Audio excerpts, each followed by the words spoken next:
Harden decided at his basketball camp that he was going to make news. James Harden Court, his basketball camp is in China. That's right. Listen to James Harden right now as he talks about general manager, president of basketball operations of his team, the Sixers, Daryl Morey. Daryl Morey is a liar, and I will never be a part of an organization that he's a part of. Let me say that again. Daryl Morey is a liar, and I will never be a part of an organization that he's a part of. Yeah, he's a liar.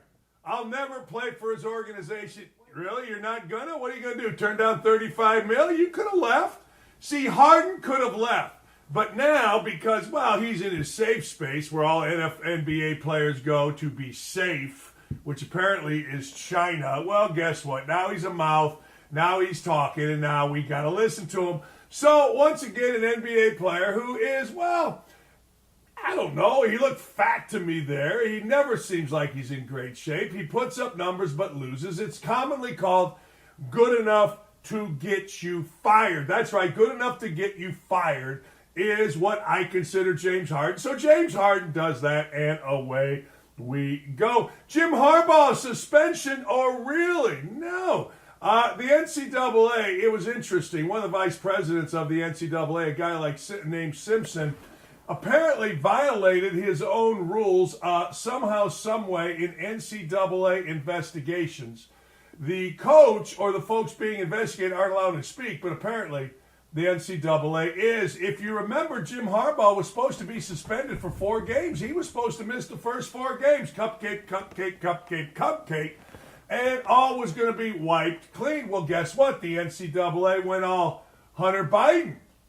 It went all prosecutor. It went all Department of Justice in front of the judge. The judge in the Hunter Biden case said, no, this is a joke, this plea agreement. And I believe the judge the 3-man committee of the NCAA said, no, this is a joke. This isn't right. And then, this is what I found fascinating. If you follow this story at all, the real issue is a couple of things. And they're fairly important things in the world of recruiting. Look, recruits want to be loved. Recruits want to have their you-know-what's kissed. And, of course, now they want money. But let's go to the you-know-what's kiss. Let's go to the being loved part, okay? Here's the deal. The recruit was visited, a number of recruits were visited during a, quote, dead period, during a time during COVID when you were not allowed to go out and visit recruits. One of 2 things would happen with a family. One, the family would say, this coach is a cheat. I want to play for him. He knew the rules and he violated the rules. Not a man of integrity. Second thing would be, man, this coach loves me. He loved me long time. So you know what? I'm going to play for the coach because, make no mistake, never in our recruiting history have people wanted to, quote, be shown the love. And if you are in a kid's house when nobody else is, I'm guessing you're not telling the kid, hey, look, it's COVID. I'm not supposed to be here, but I am anyway. That's how much I love you. You're basically saying, yeah, look, hey, we're here. Nobody else is here. We love you more.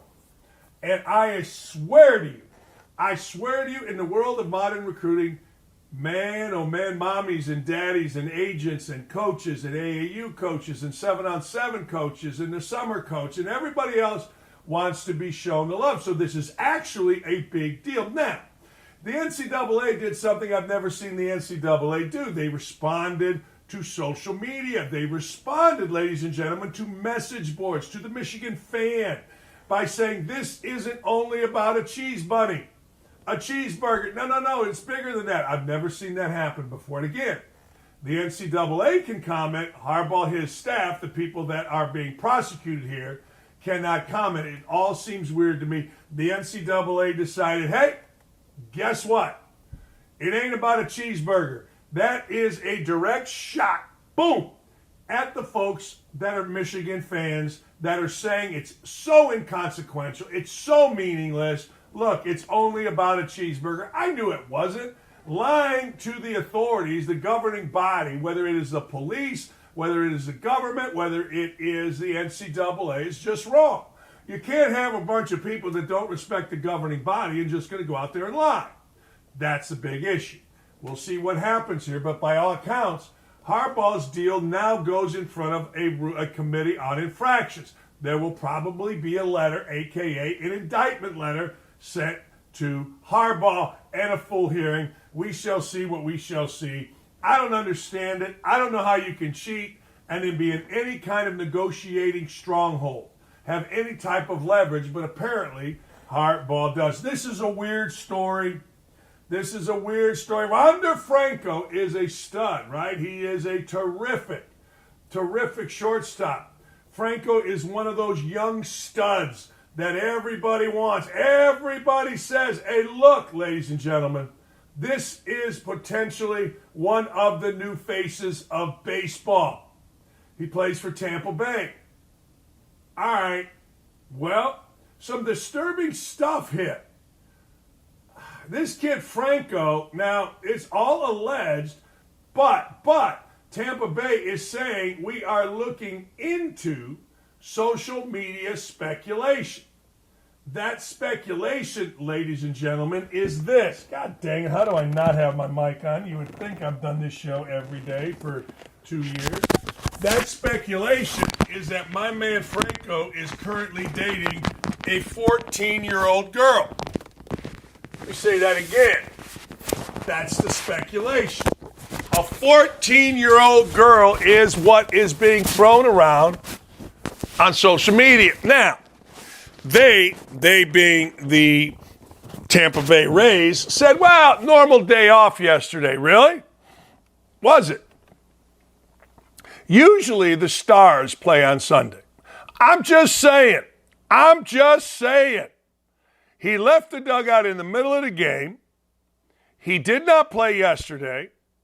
And the statement came during today's game. We were made aware of the social media posts that are circulating regarding Wander Franco. We take it seriously and are in close contact with Major League Baseball as it conducts its due diligence. Franco was not in the lineup Sunday, despite, ladies and gentlemen, and this is where it gets even better. Listen to this. You want irony? Here's irony. A Wander Franco snapback hat giveaway for kids 14 and under. So, allegedly, his girlfriend come in and get herself a Franco hat. Yeah. Now, Kevin Cash, the manager, says the decision for him not to play Sunday was to get him off his feet. No, just a day off. I'm aware of the speculation, Kevin Cash says. I'm not going to comment any further, but the day off was because of the day off. All right. Well, you're telling me that a guy who it is his hat day is going to be given a day off. You're telling me that a guy who showed up 3 hours before the game, get himself ready, and then left the dugout, left it in the fifth inning. Clubhouse attendant packed Franco's gear into a team travel bag at his locker, and they headed for the airport. Yay, rah, go, fight, win. Yes, Franco had played in 40 games straight. Yes, he was benched early in the season for not being a good teammate. Needed to work harder. Yes, good for Franco, right? Jackass. What are you doing, even involving yourself in this? What's wrong with you? I don't know what's true. I don't know what's not true. But I know this. It's never good business to even think about involving yourself with an underage girl, no matter what it is. No matter if it's just texting. No matter if it is just anything. Nothing. Zero. No. Zip. Not even okay, I will sign an autograph. Not even a comment. Not even nothing. But whatever's happening is happening, and it seems like this guy's got a problem, and maybe one that, you know what, isn't going to go away anytime soon. And, of course, he's got a cross. Don't they always? All right, Lane Kiffin not happy. Lane Kiffin wants more minorities in college football. Lane Kiffin's not wrong. He's not. But I also want the best guys. I want the guys that have worked their way through it. If they're black, great. If they're white, great. I just hope black coaches that don't get the opportunities start getting opportunities, because it's ridiculous. We're talking about 2 major conferences right here in this area. Whatever it is, 80% of our players are minority, but we've got all white coaches. It's really a system that needs to be fixed. Lane Kiffin on the lack of black head coaches in college football. Good for Lane Kiffin. See, that gives him cover. That gives him cover no matter what. Well, what about you? Well, I'm speaking out. Well, I'm using my platform. Good for Lane Kiffin. He's smart. He's out ahead of it because it is coming. The backlash shall be coming. The backlash is coming because 80% of the football players are minorities. 0 coaches, head coaches are, I guess, minorities. And then here's where it's coming next. When you start giving opportunities, like everybody else, coach is going to get fired. And there it comes again. Well, you're racist for not hiring us, and then you're racist for not firing us. And every coach that I know, every African-American coach that I know, and being a basketball coach, I know a bunch are like, hey, it ain't racist for getting fired. It may be racist for not hiring you. But coaches know one simple thing. You got to win. And if you don't win, what does Vitale call it? The ziggy is a-coming. Yeah, it is. It's a-coming. Hey, do you remember when Lonzo Ball, and I forget his dad's name, LaMancha, I don't know, whatever the hell his dad name. Do you remember when Daddy and Lamar and Lavelle and all these guys, Lonzo, do you remember when all these guys got a new shoe, the whole Ball family? It was Big Baller brand, ladies and gentlemen. The shoe went for $500. The shoe was not cheap because, well, if you want quality, guess what? Well, you buy our brand. It's Big Baller. Why is it Big Baller? Because we're big ballers. Oh, okay. Now, I know people that got the shoe. The shoe would never show. And I had a friend that got Lamar Ball or Lavelle Ball or whatever the hell his name is number. And he's like, yo, paid $500 for the shoe. You know what that idiot said? Well, you got to be patient. I guess you're not a big baller, and hung up on him. Look, the whole Ball family, the kids are nice as hell.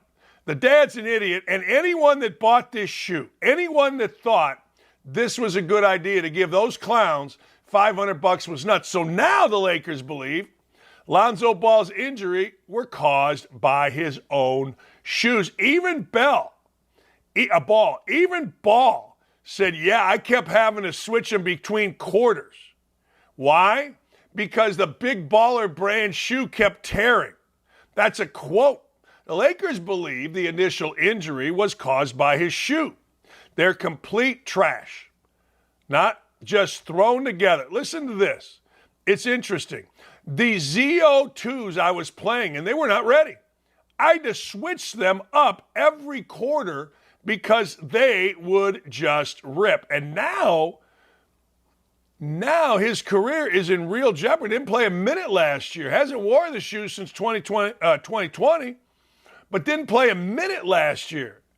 Keeps having it's questionable tag put to him. Has I'm undergoing rehab. Questionable when I'll play. All because you were smarter than everybody else and decided to get a shoe. And I will say to you, if you bought that shoe, you got exactly what you deserve. Go to bed with idiots, you wake up with idiots. Period. Hey, I ain't mad at this. But look at those things. Man, they're so cool. They're Big Baller brand, man. Yeah, they're made of flypaper, spit, and maybe a little bit of Gorilla Glue.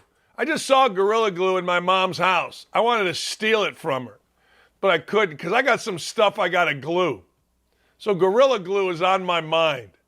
Anyway, let's go to the next. Tom Brady's retirement has been a good thing, according to Todd Bowles, the new head coach of the Buccaneers. Not a good thing in terms of how they're going to play, But Bowles says this. It allows some guys to free up, especially the younger guys who probably just wanted to run behind the older guys and then not mess up as opposed to just playing the game. They know how to play. They're saying the right things. They know our expectations are the same. It's just a little different because it's not as much fanfare. Well, I get that. I do. But that's great to say. It's awesome to say when you are not playing games yet. Now, little 3-game losing streak. You got Baker Mayfield at the helm, and you're like, oh, man. Tom Brady would have. Tom Brady would have. If we had Tom Brady, that's what's going to happen. It's always great. I've seen basketball coaches do this. Well, now, without the star player, we can run our offense. We can run our sets. I can get people to cut and move. Oh, really? Oh, okay. All right. You can? Okay. And then there's 3 minutes to go and you're tied up and you got nobody to take over the game. Yeah, be careful what you wish for, Todd Bowles, because having Tom Brady there was pretty freaking nice for everybody. And to quote the fat white guys with T-shirts and gold change, it got him the chip, man. Yeah, it did. Here's the deal. This is why I will not get behind Johnny Manziel. I mean, I know we're all supposed to love Johnny Manziel, but Johnny Manziel can come off one way on your television and another way, well, frankly, in person. Look at this, Joe Thomas, who is the ultimate pro and a friend of the show. Shortly after we drafted him, Thomas is talking about Manziel. He vanished in the spring. We were in the middle of OTAs. Coaches couldn't find him. He'd come to Cleveland. He was there for like a day. He was at practice. And then he just disappeared. And I think he was just on a bender somewhere in Cleveland, partying.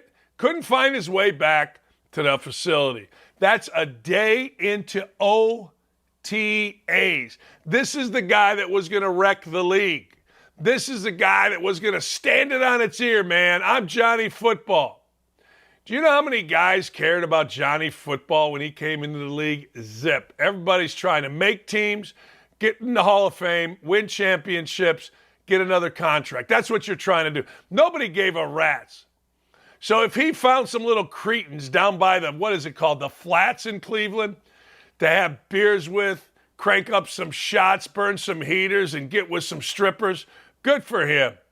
Good for him, but I'm not going to feel sorry for him years later when he acts contrite in front of a camera for a documentary. I saw him a couple years ago, and I'm like, yeah, he's insane, but I kind of liked him, and I kind of disliked him. I wasn't sure how I felt about a meeting with Johnny Manziel in the Butler National Golf Club locker room. I wasn't sure. Am I allowed to say I was at Butler National? I mean, it is an all-guys club. Doesn't that get me canceled? I think it does. I mean, oh, my God. But anyway, Manziel was fine. But I guarantee you, now that he's got a little publicity, I'll bet you money you're going to read about something stupid coming up here pretty soon. What's today? Oh, yeah, today's my birthday week. My birthday's Thursday. Happy birthday to me. But I'll bet you money Manziel at some point does something stupid, and you got to go, oh, okay. Well, I'm not surprised at that. Seriously, I'm not going to be surprised even a little bit, and I'm not going to feel bad. Oh, you know what I love? You know what I love when baseball players go at it? Graham Ashcroft taking some shots at the Marlins, Jazz Chisholm Jr., They got no love lost for each other. Let's play a little video here. We need a little video here to spice this up. Let's see a little video. Team Tebow at 9:30. What do you got? Anything behind your reaction to striking out Chisholm there in the 7th or 6th? The 6th, yeah. No, he pissed me off, and he's lucky that's what he got. And leave it at that.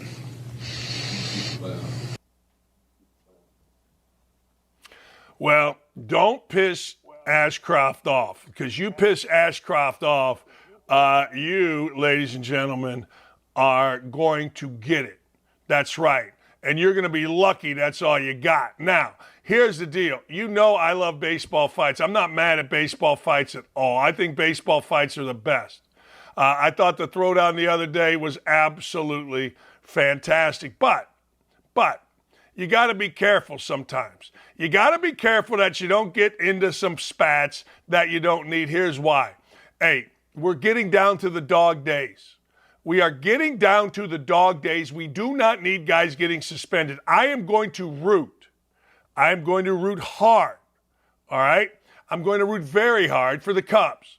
I'm going to root very, very, very hard for the Reds because I want a local team. But you know what? Chisholm telling, Ashcroft telling Chisholm to sit the F down. Yeah, he pisses me off. He's lucky that's what he got. We'll leave it at that. So he's mad. He gave up a couple home runs. And next thing you know, boom, he gets mad at a dude. Don't get mad at him. Strike his ass out, which is exactly what you did. I ain't mad at little baseball stuff. I like press conferences where people go at other people. I do. I think they're great. Sorry, but I do. I don't know. Is Justin Verlander a diva? Let's see. He's got hundreds of millions of dollars. He's got World Series rings. He's married to Kate Deckard. I don't know. The word on the street is Verlander and Scherzer had a strained relationship, and a source says even though they worked towards harmony with the Mets, there was occasional discord. Verlander was a diva, according to a Met, causing Scherzer to grouse. He's grousing about his fellow three-time Cy Young Award winner. Verlander often complained about the analytics department, which he deemed inferior to the one that he had in Houston. Well, they weren't banging on garbage cans telling guys what pitch came. I don't think they were. Yeah, Verlander to me is a tough guy, but he looks like a little batch. He seriously does. He looks like your accountant. Yeah, I don't know why, but I've never been number one on the hit parade for Justin Verlander, and I'm not surprised he's a diva. I'm not surprised he comes over and says, well, the way we used to do it is better than this way. And, you know, I don't know.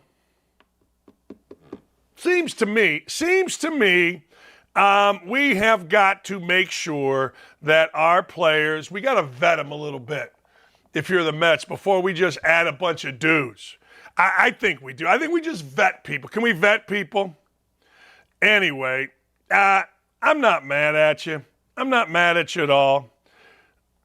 All right, this is a story that's never going away. This happened in Wisconsin. Parents are raising concern after a trans athlete deals girls welts and bruises during practice. A group of parents in Wisconsin are outraged over what could potentially be a transgender athlete participating in a girl's sport. Girl came home from summer games with welts, all kind of different games, welts and bruises they never noticed on their child before.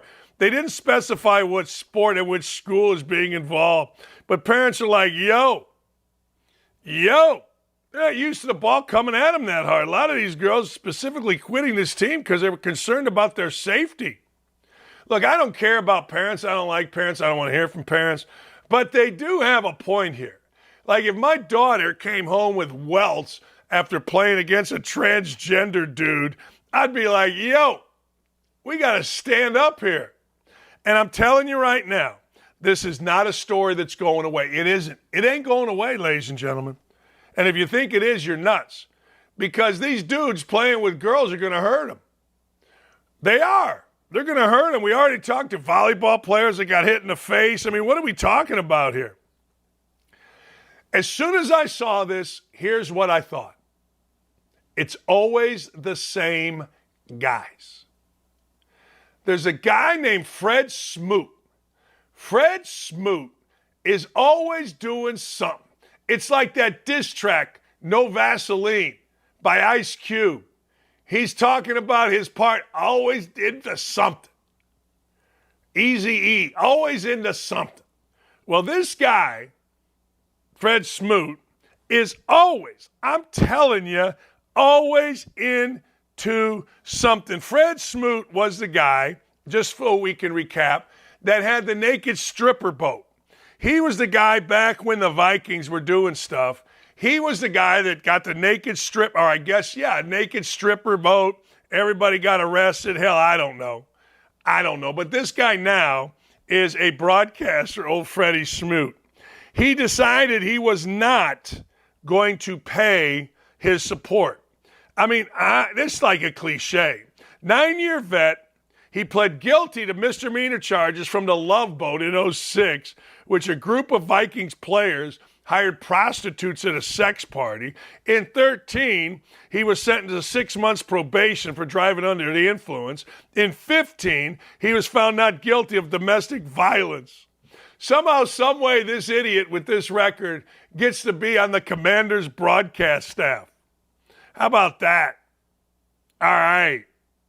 Good for Fred Smoot. You know, I guess on its own, these aren't all bad. I don't know. I don't know. But I do know this. Failure to comply with support obligations. Dude played in the NFL for 9 years. And I got to tell you, the pictures that I've seen of Fred Smoot looks like a little batch. He just does. He looks like he is an entitled little batch. And I got to tell you, I'm not down with it. I'm just not down with entitled little batches. But that's what Fred Smoot is. I'm telling you, it's always the same guys. And it's going to be Johnny Manziel by the time we hit, I'll say it, October 15th. Used to be the greatest day of the year. It's when basketball season started. There will be a situation with Johnny Manziel before October 15th. Speaking of entitled, Oliver Luck got hired again. Oliver Luck, nobody, and I mean nobody, has done themselves more riding the coattails of their son than Oliver Luck, daddy of Andrew Luck. Oliver Luck is one of those guys that shows up everywhere. He's kind of a poor man's Manning family. Actually, a really poor man's Manning family. Oliver Luck has now been hired to save the Pac-12, the Pac-4. So now this guy who didn't show up to work with the XFL, who left West Virginia to take a job with the NCAA, who left that to go not show up work with the XFL, is now, ladies and gentlemen, going to save the Pac-4, Pac-12. Yeah, I don't know. I don't know. He leaves a mess in his wake. He had to settle a wrongful termination by Vince McMahon for the WWE. Man. McMahon had argued that Luck hired a guy named wide receiver Antonio Galloway and accused Luck of essentially abandoning his job in the days after COVID was declared a pandemic. Of course that's what he does. That's what Oliver Luck does. It just is. It's who he is. He going to leave this job. He not going to do nothing. You all think he looks stately. Anyone that's paid attention knows his kid was a quitter. And quite frankly, this guy also quits every job that he has, thinking that he's going to a new and better job. Let me ask you a question. What exactly is Oliver Luck going to do? Hey, Oliver Luck's on the phone. The backup quarterback 110 years ago? The dad of Andrew Luck? Who the hell's Oliver Luck? I don't know, but he's on the phone. Nah, give him to my 72nd assistant's intern. We don't need any Oliver Luck. We're good. We're good. Leave me alone. We're good. Hey, Dan, Tupac sounds better than Pac-2, Pac-4, or Pac-12. I like it. Hey, all right, coming up next, I'm just going to say it. If you don't like Tim Tebow, that's on you. I mean, if you do not like Tim Tebow, you're going to see a remarkable interview with a remarkable human being. Tim Tebow with me next. Hey, Davey Hudson of OutKick here. We are at SEC Media Days 2023 in Nashville, Tennessee. We're going to go talk to some players, see what they have to say. What's the best purchase you've made from an NIL deal so far? Tag watch right here. Far. Best purchase? I probably just give it back to my son for real. That's probably my best purchase every time. Man, pay my truck off. Definitely. A house. My wife and I bought a house, so that's been huge. Being able to save that money up and buy a house. This chain here. The best purchase? I'd probably say helping my mom out with school. Ooh, the best purchase? Probably the shoes. The shoes I got on right now. The best purchase I made, well, the best NIL deal I've had is free steaks from Marksbury Farms, so keep me fed and beefed up. With it? Ooh, purchase? Probably a new golf bag. Or recently I played TPC Sawgrass this past weekend, and that was from I used that money from a deal I made, so that's up there too. Probably getting my sister through college, helping my family out a lot. That's probably my best purchase I've done. Best purchase? Probably my mom and dad anniversary gift. The best purchase I've made. I got a yoga mat the other day, and that's helped me a lot. Just flexibility and everything like that. So probably that. Best purchase? My smile. Best purchase? I would say my best purchase was having my school supply drive. Landon, what is your favorite sports movie of all time? Remember the Titans for sure. Sport movie, I say Love and Basketball. That's my favorite. Got to be Remember the Titans for sure.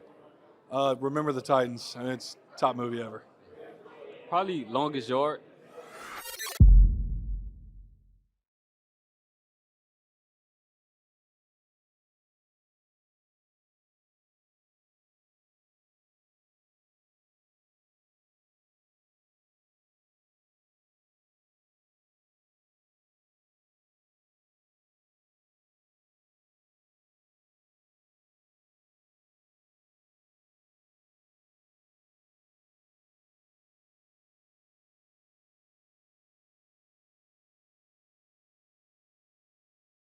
Hey, Davey Hudson of OutKick here. We are at SEC. Planet Earth is what I read about Tim Tebow. That's high praise, man. An entire planet Earth joins That is us so now. not true. Hey, Tim. So not true, man.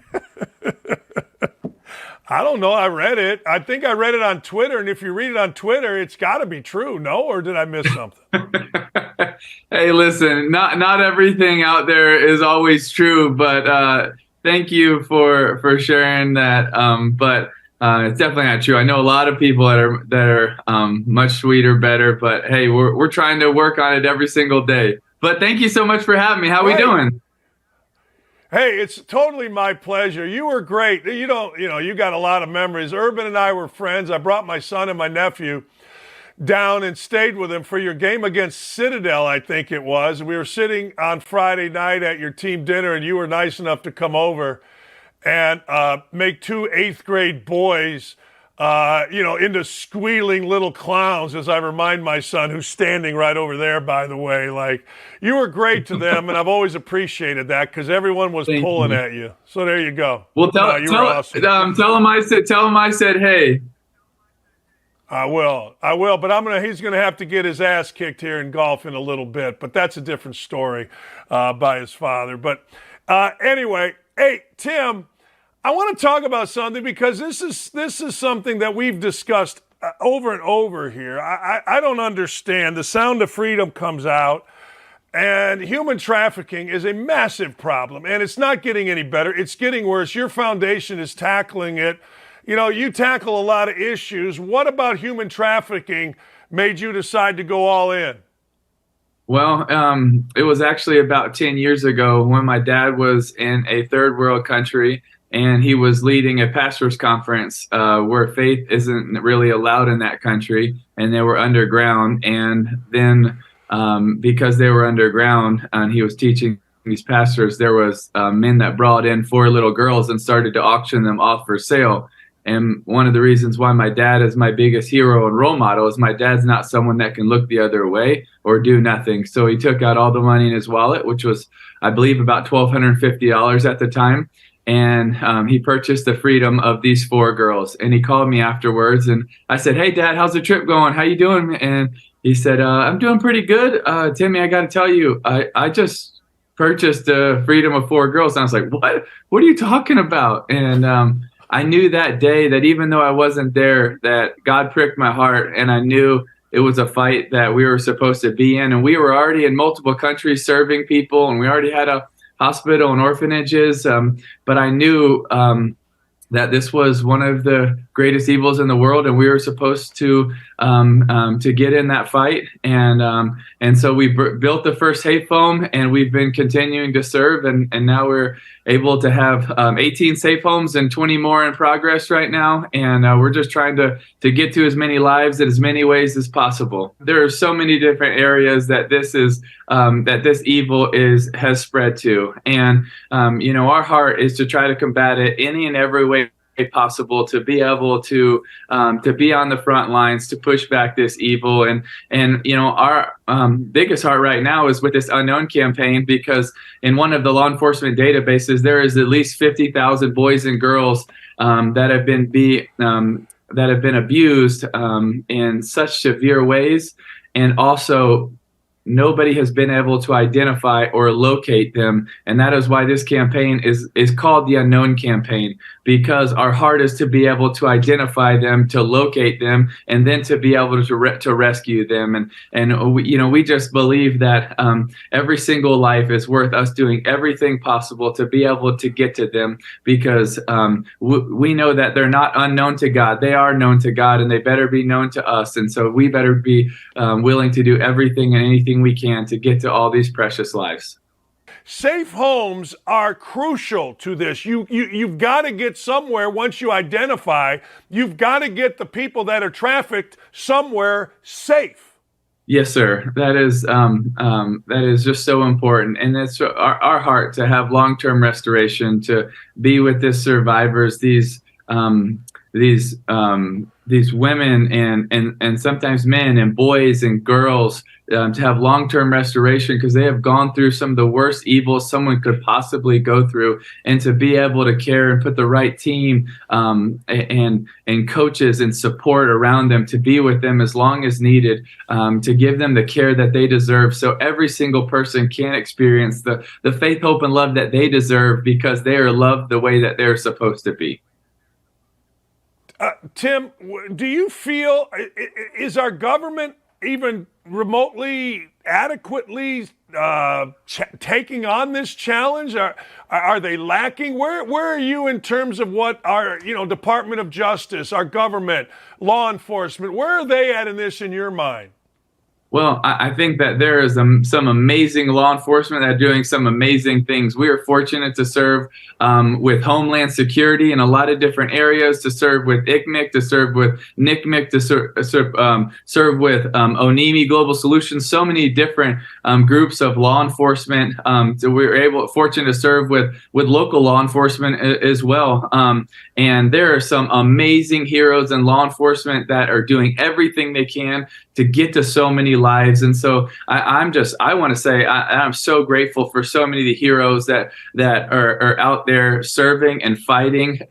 But I also believe that we have to do more, meaning I think we have to put more resources towards the fight. We have to be able to continue to train up more experts, more analysts. That is part of our heart, is being able to create awareness of this so that we can create change, move more people into the fight, be able to create more experts in this, be able to create more analysts, forensic analysts, so they can identify and locate these boys and girls that are being abused in their own homes, to be able to get more teams to that point of rescue, and then ultimately to be able to have more safe homes where they can have the love and the restoration that so many people are deserving of. And so our heart is to, one, thank the law enforcement for what they're doing, because so many are doing amazing things, but also, with the hopes of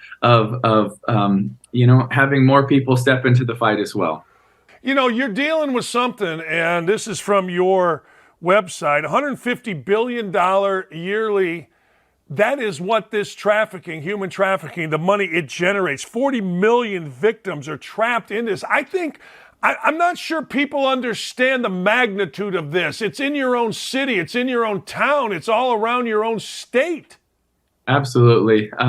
It is one of the faster growing businesses in the world. And a lot of those studies and reports are actually also believed to be underestimated. and it is growing. And some of the different campaigns and videos that we've actually shot, we've done it in neighborhoods that have been really nice, because we wanted to say, look, in this neighborhood, in this area, it's been right here. And, because sometimes people have to open their eyes to, this isn't just something that is taking place in a third world country. It is taking place in those third world countries, but it's also taking place right here in America. And it is something that is so prevalent. And I also believe that our heart is to open people's eyes, not so in a negative way, but open people's eyes so they can, be aware of this evil, so that all of us, as an army of people that want to stand up for people, that want to stand up for good, would stand on the line for humanity, for so many people that are in such desperate situations. And so that we're aware of it, but not just for awareness sake, for action's sake. Because the right form of awareness leads to action, and then action can lead to change. And that is our heart and our hope. Tim Tebow, foundation.org/anti-human trafficking is where to go. I'm going to change gears a little bit. I talked to Urban the other day about Swamp Kings. He said it's going to be, he's looking forward to it, thinks it's going to be dynamic, thinks it's going to be great. I admired you and your teams. Give me your thoughts as the Netflix, which I think is going to rival The Last Dance, Michael Jordan's. Give me your thoughts on what you're expecting out of Swamp Kings. I don't know exactly. I think probably really entertaining. I think in the storyline of what we got to live through, there's just so many highs and lows. And I think just the storylines of that is teams at the top, is disappointing losses, is relationships, is a brotherhood, is just a really special time that's full of a lot of great memories. But I'm intrigued to see how it all turns out as well. But I do think people will be entertained, and I think it'll be something that is hopefully intriguing for a lot of people. But when I think back about it, I just am so grateful for the friendships, the mentors, the relationships, the brothers, and then also the platform that time gave me to be able to do what we're doing now, and trying to make an impact for so many people that need it. So, I hope it'll be something that people will enjoy. Have you followed what's going on with Riley Gaines, Paula Scanlon, women's sports? Have you followed any of this movement to save women's sports? I haven't been, so I just got back in the country from Africa a couple of days ago, and we've been in 4 countries before that. So I haven't followed the latest of a lot of stuff that's been taking place here because we've been kind of all over the place. But I know a little bit from before I had taken off. What are your thoughts on it? What are your thoughts on transgender males playing against women? Well, I had the opportunity at Florida to love watching our teams compete, and love supporting our girls, and love supporting their competitiveness. And I'm someone that I just believe in fairness, and I love being able to watch, whether it was the soccer teams, the softball teams, the lacrosse teams, the gymnastics team, the competition. So many of those girls work so hard to be able to compete and be their best. And I love giving them a chance to compete in a fair way, so that they can strive to be their best, like all of us. Not all of us get the chance to be the best, but all of us get the chance to be our best. And I just want to give them, all of those girls, the chance to compete and love what they do, and strive for it in a truly fair way. Hey, Tim, do you think your faith and your outward faith cost you in terms of an NFL career? I don't know. How could I possibly answer something like that? I don't have the knowledge to do that. I would just say that my what Jesus has done for me is everything. So my faith hasn't really cost me anything. My faith in Jesus, of what Jesus has done for me, has given me everything. It's given me a real hope. It's given me a meaning. It's given me a purpose for being. It's given me a hope of heaven. It's given me a joy for life. It's given me a love for people, even in the midst of my mistakes and shortcomings and failures in life, that I'm not defined by my scars. I'm defined by his. And so I don't look at any thing that has happened in my life and say, well, that's I believe that everything has happened, that, what scripture says, that God can use all things together for good, that those that love him and are called according to his purpose. And I believe that God can do that. And I'm just grateful for everything that he's done in my life, and hopefully the things he'll do in the future. But I don't look at anything that's happened to me as, my faith has cost me. The only thing that it's done is it's given me real meaning and purpose in life. And I'm so grateful for that. Yeah, the reason I ask is because there are some that, are being demonized for their faith. And, I want to go back to something. There isn't anybody that believes you've ever made a mistake. Just stop. So, I love you being humble and all that, but there aren't 5 people watching this that believe you've ever made a mistake. So don't try to be one. Don't try to be one of us, pal, that screw up all the time. You're Tim Tebow. That's not true at all. That's not true at all. So. Hey, last thing. I want to go back to just one thing real quick. You're in Africa. You're in 4 different countries. Let me ask you, what's a day when you're over there serving? What's a day like for you and the people you go over there with?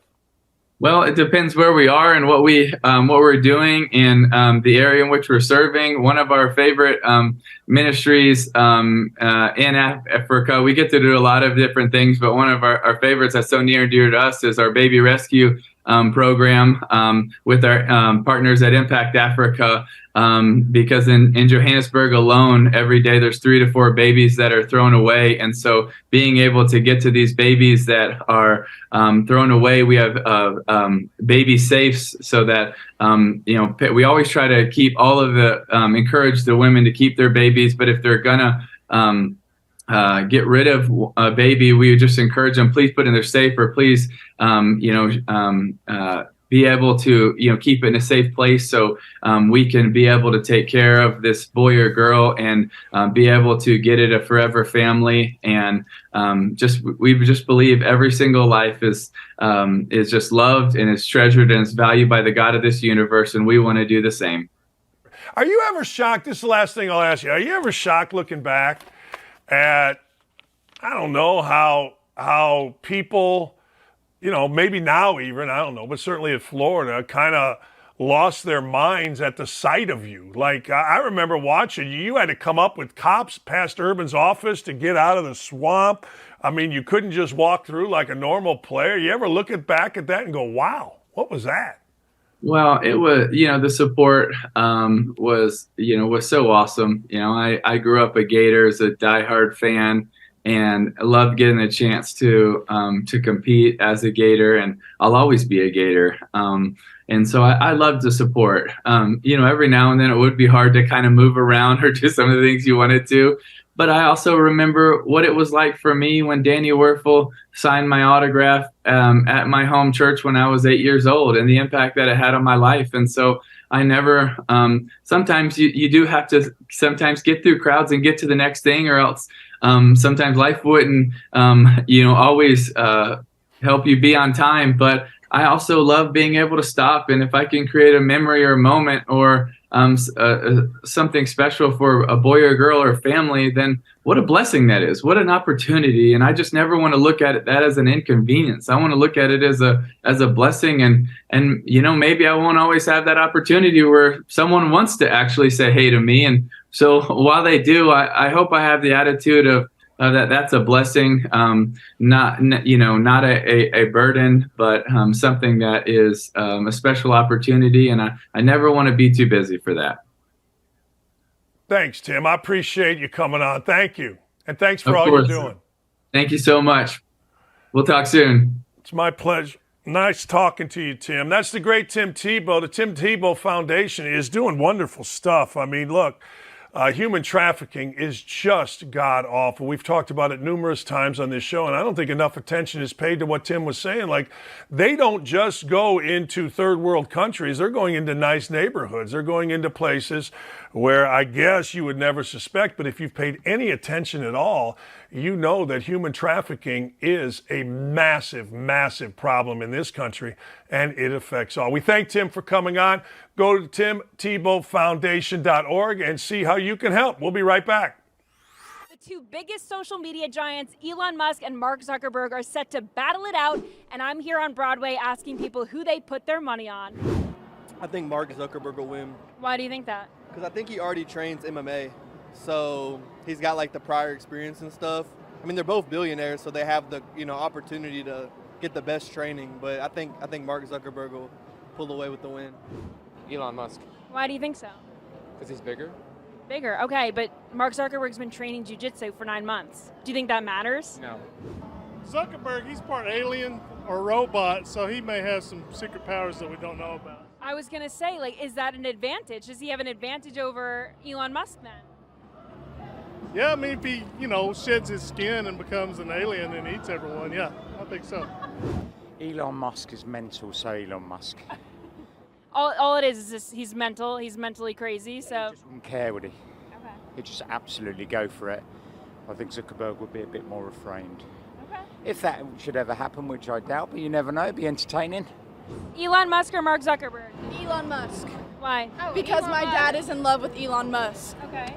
I think I'm going to have to go with Zuckerberg. I mean, Threads just came out, so. Who do you think would win? Zuck. Why do you think so? Because he's not a real human, he's a robot. So he'll use that to his advantage?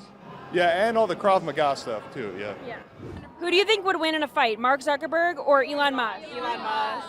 Why do you think Elon Musk? I think Elon's He smarter. works with robots, so maybe he built a robot to fight for him. But what if Mark Zuckerberg is a robot? Oh, wow. Then I might have to change my answer. Who do you think is gonna win? Me.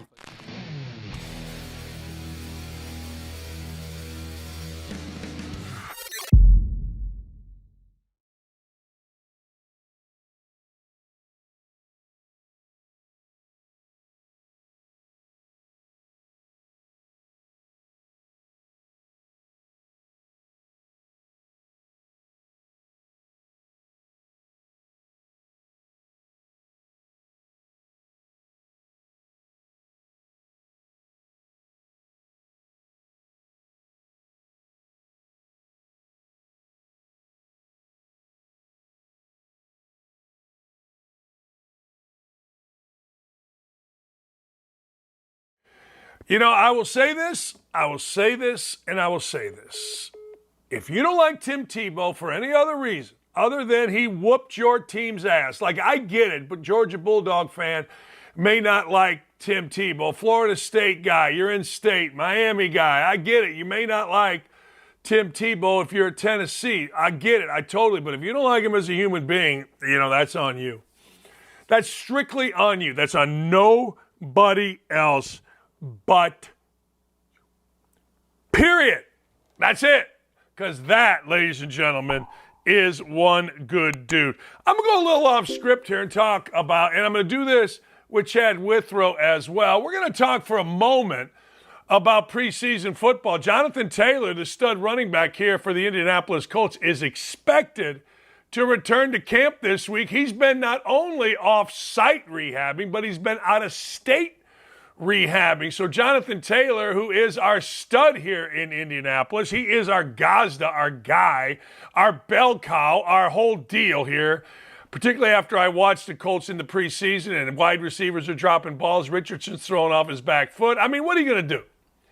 Long story short, Jonathan Taylor needs to be back, but he needs to be healthy. Certainly, you do not want a guy who is going to be hampered by an ankle all year long.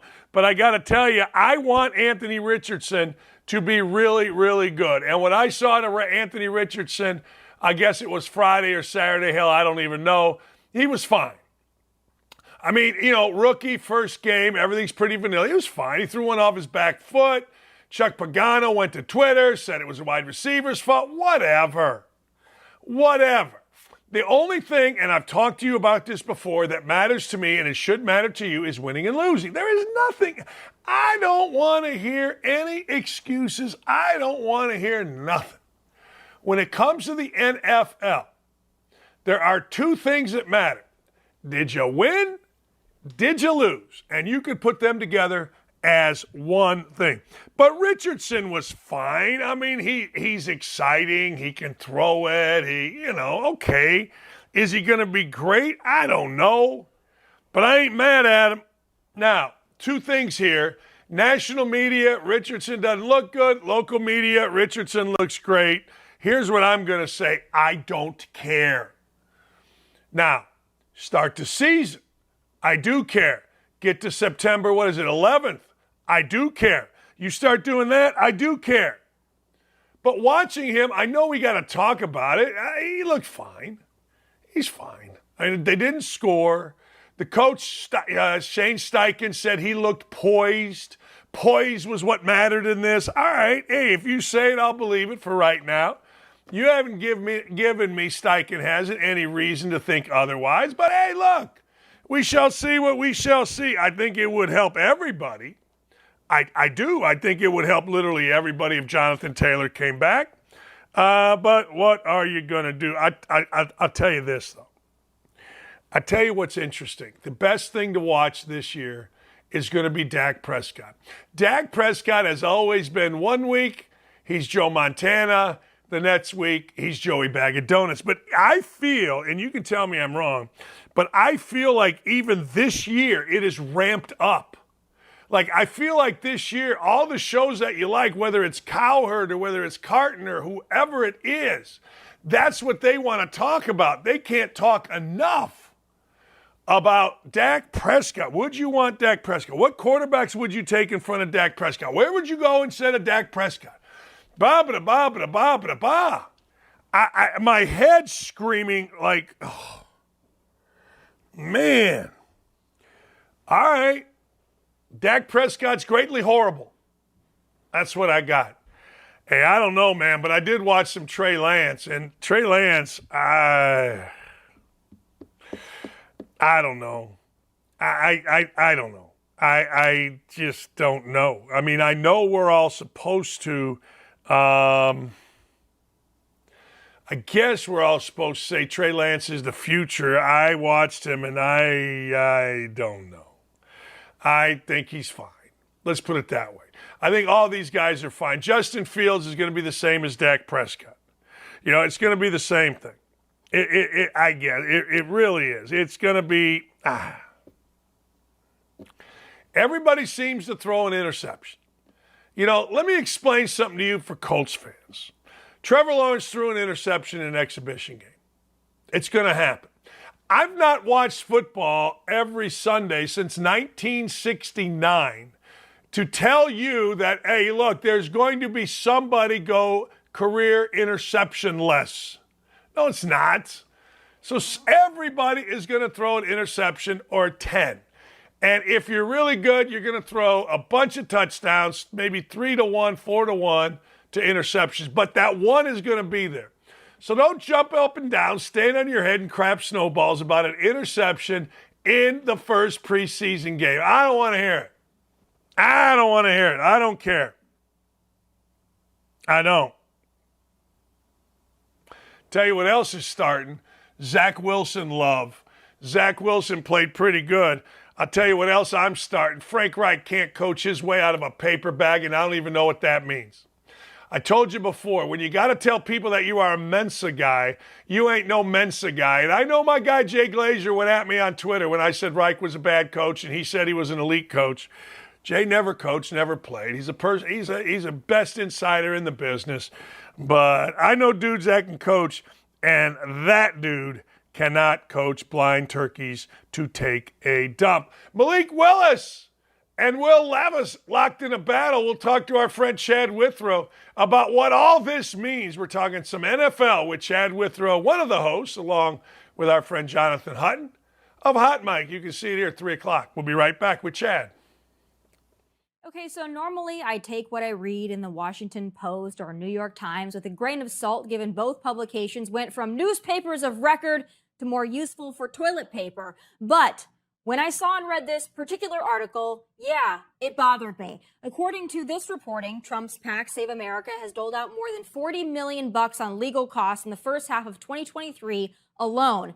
This money has not only gone to fund Trump's legal defense, but also his advisors and others swept up in his legal snafus. That $40 million plus is not only more than the campaign raised in the second quarter of the year, but the legal fees are also the single largest expense incurred. And apparently, a lot of this fundraising money has come from small dollar donors. So a lot of average, everyday Trump-supporting patriots who wanted to chip in with the hopes of reelecting the former president.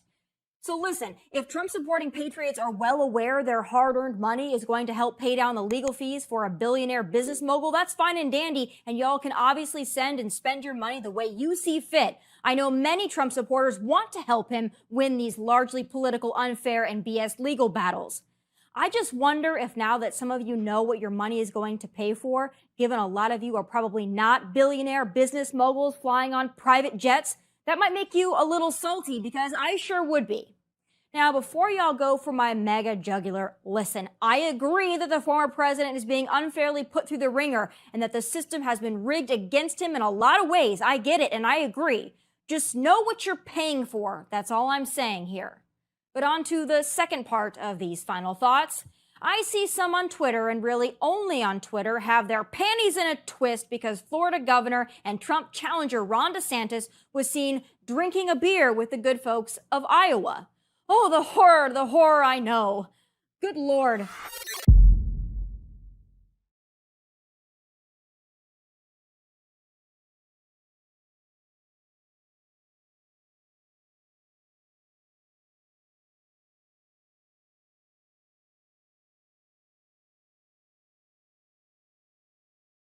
Ladies and gentlemen, it is time to panic, or it is time to get really excited. Your team played its first preseason game, and, well, I got to tell you, here in Indy, the national media is saying Richardson didn't look so good. The local media loves Richardson. I don't know, and I don't care.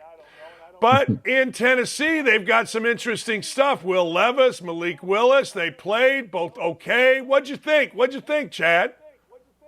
Dan, first off, good morning. Good to see you. And it is that special time of year where everyone freaks out one way or the other over what's going on with their NFL team. Look, I thought Malik Willis was better than Will Levis in Tennessee, and I don't think that's a great thing for the Titans. They traded up and drafted Will Levis in the second round because they had to bench Malik Willis in his rookie year and bring Josh Dobbs off the street to start in the stretch run as they tried to win the AFC South. So there was a reason they brought on Will Levis. It's because Malik Willis wasn't getting the job done. So now that Malik Willis looks better than Will Levis, it puts them in a bit of an uncomfortable spot. I really think the Titans were thinking, hey, let's draft this guy. We liked him at Kentucky. We like his skill set. He can come in. He can do really well, and he'll be the backup, and they can get rid of Malik Willis or keep him on as the emergency third quarterback. But so far, Malik Willis has been winning that job, and he looked better than Levis in preseason game number 1. So while that's really good for Malik Willis, and he definitely improved this past offseason, I don't think it's good news for the Titans because that's not necessarily what they wanted to happen all along. You don't draft Will Levis when you had a need at receiver and a need on offensive line the way they did in the second round and not expect him to win the backup job, which he still may do. But right now it's Malik Willis number 2 and Will Levis number 3. How do you think this is going to play out? I mean, are they going to get all the snaps?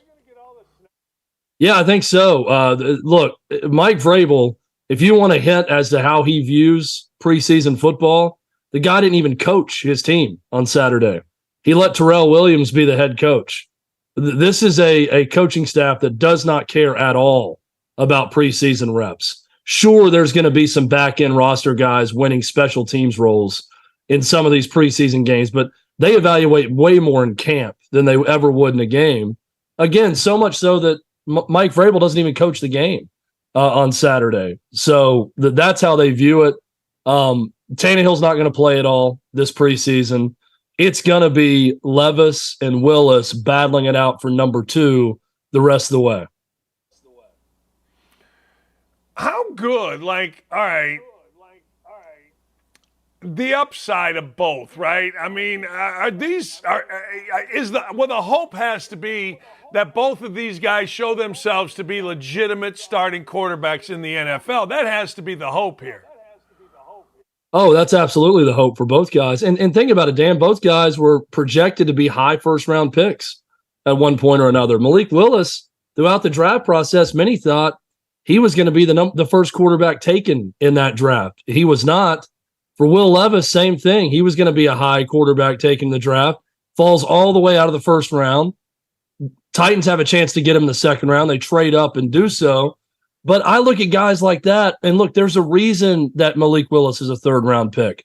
There's a reason that Will Levis is a second-round pick, right? It's not what draft prognosticators think. It's what the league thinks about them. And the league had them as a second-round pick and a third-round pick for a reason. And that reason is inconsistency. With Malik Willis, that reason was not playing in a pro-style offense, knowing it was going to take kind of a redshirt year to get him going and get him familiar with the NFL game. We've seen that. He has improved. With Will Levis, it was bad inconsistency issues at Kentucky, decision-making at time, trying to do too much. And I thought in this game, he looked a little reluctant. He looked a little passive. He looked like he was aiming passes at times. He looked uncertain when guys were open. So that was the opposite of what we saw at Kentucky from him, but still a problem. Yeah, isn't it interesting? I always said this. I go back to my first game at Indiana 100 years ago, and I ran out on the court, and I looked around, and Assembly Hall, where we practiced and we're now playing, didn't even look like the same place. You know, the bleachers are pulled out, the band is there, it just looked like a totally different place. So that's why I always say about a first game is like, particularly for a rookie quarterback, Willis, like, this is a road game, right? This is not a home game yet. This is a guy that's totally unfamiliar with the game setup. So I don't know. I have a tendency, like I'm doing with Richardson, to give a little slack to a guy in his first one. Well, especially quarterbacks. I mean, you get a chance to talk to quarterbacks also, Dan. Those guys, they don't view the preseason like we view the preseason. When you're a rookie quarterback taking your first snaps in the preseason, that to them is the NFL, right? I'm an NFL quarterback now. I got a different jersey on. There are some fans in the stands. That is their debut. They don't look at it like we do and say, well, let's get to the regular season where the games count. When you're wearing that NFL uniform for the first time and taking snaps as the guy, it does feel that way. So there definitely is added pressure, even though we all know that the results of these preseason games don't matter. All right, let me go a couple places. Lane Kiffin's comments, he's talking about lack of minority coaches in major conference football. What are your thoughts on that? It's a hot button issue. I don't, it's an odd one, Dan, because we talk about this in the NFL a lot, right? They've taken drastic measures to try to have more minority coaches. I don't know what you do to snap your fingers and get people to say, well, I'm just going to hire this guy because he's a minority, right? And I also don't know what the answer is when the majority of a sport is played by minorities and you don't have as many minority coaching candidates or head coaches. So I think Lane Kiffin speaks his mind. There's a lot of thoughts in Nashville when Mike Vrabel allowed Terrell Williams to have kind of a coaching debut. That was a sign that, hey, we need more African-American coaches in the NFL. If owners aren't going to give him a chance, I'm going to give this guy a dress rehearsal and let him coach my team for the preseason game, since I don't care about it anyways. Honorable. If you really like and respect the guy and you think it's going to help him, I think that's a good thing by Mike Vrabel to do. I don't know, Dan. It's one of those where I just don't have the answers. I don't think anyone's out there not trying to hire the best possible candidate and not trying to win. So we could get into a lot of different possible causes for why you don't have more black head coaches in college football when it's a sport that the majority of the players are black. I don't know the cause behind it or the reasons, but I believe that Lane Kiffin believes that it's a problem. I believe he does too. That's not something that you speak out on just for nothing. The only guy I ever heard, Steve Downing, who's the athletic director at Marion College here, hired a guy named Carson Harris, basketball coach. Steve had to fire Carson Harris, and Steve came into the locker room and told the players, well, you know, I hired Coach Harris because he was black. It's the only time I've ever heard. And Steve's black. It's the only time I've ever heard that before in my life. Like, nobody really wants to admit why they hire guys, but hey, at least Steve Downing was, I don't know, honest. Like, I kind of applaud the honesty from your guy there, Dan, that at least he came out and said, hey, we wanted to make this move, and I wanted to hire someone that was minority, so I did. It's also interesting that Lane Kiffin is saying it because Lane Kiffin's a white guy, right? I mean, if this happens, you know, white coaches might get pushed out. So, you know, pretty honorable of him to say it because he would be the one negatively affected by it, possibly. A lot of people don't want to speak up about, you know, who should be getting certain jobs if they already have those certain jobs, like Lane Kiffin does. No, you're right. I mean, you know, it's a fascinating thing. I can't figure this Harbaugh thing out. I can't figure out why the NCAA is talking, why the NCAA is referencing cheeseburgers, which I think is a shot at the Michigan fans online, saying that this is nonsense. It's only about a cheeseburger to a kid. So now, like Hunter Biden's Department of Justice plea agreement being thrown out, is Harbaugh's deal thrown out because it's too light a punishment? What do you make of this? Well, I think Harbaugh is going to get railroaded a year from now. If he's still coaching in college a year from now, he's going to get a season-long suspension. That's the way I take this. So Michigan and the NCAA would not take Michigan's solution, which was the 4-game suspension, right? The fact that the NCAA went out of their way to come back and say, this is not about a cheeseburger. It's about illegal use of time during COVID-19 shutdowns, right? I've never seen the NCAA say something like that. I've never seen them issue a statement responding to internet rumors, media, Homer media reports, Homer Michigan media saying, oh, it's about a $2.50 cheeseburger. No one should care. The fact that they came out and disputed that, not good news for Michigan. Keep in mind, Jeremy Pruitt at Tennessee and that entire staff, they got canned for a lot of the same stuff. Now, there were, you know, McDonald's bags of cash and fast food. I think it was actually Chick-fil-A, not McDonald's, but Chick-fil-A bags of cash and other things being done as well. But a big part of the violations were illegal practices and illegal contact with recruits during COVID-19 shutdowns. And they all got fired. Jim Harbaugh's had nothing happen to him yet. So if the NCAA is going to issue that strong of a statement saying, guys, this is not about just a cheeseburger, it's about a lot more, and him not being honest with us, I don't think that means good things for him in 2024 if Michigan decides to coach him all year. Now, they could go ahead and self-impose a 4-game suspension in hopes that a year from now the NCAA says, well, you get time spent plus 2 or 3 more games. But if they don't and he coaches this entire season, I think there's a chance that Jim Harbaugh is suspended a lot longer in 2024. And that's if he comes back and continues to be the Michigan coach. Maybe he decides to bolt for the NFL because of all this. Yeah, it's interesting. I think that's a big if, Chad. I do. I think if this season goes well, I mean, you know, maybe not great. I don't know. I can see him saying to hell with it. I'm going back to the NFL. And I think people will want him to be a coach in the NFL, don't you? I do, and I think Jim Harbaugh is the type of personality that'll say, I don't want to deal with these people. I'm tired of doing interviews. I'm not going to talk to investigators anymore. I think they're full of crap. I believe I'm right. They're wrong. I'm not even going to spend time on it. I'm out of here. I really think that he's the type of guy who would bolt for an NFL opportunity for that very reason, because he doesn't want to deal with it. So he'll go coach his team this year. They've got the talent to possibly win a national title. He's going to go big. He's going to go for it this year. And if the NCAA tries to come back and act like they're going to suspend him for a full season, see ya. He's gone. That NFL opening that he likes, that he interviews for, where that owner likes him, he's going to be back in the NFL. I agree. I totally and completely agree. I can see it. Hey, thanks, my friend. I appreciate you spending some time with us today. Have a great show this afternoon.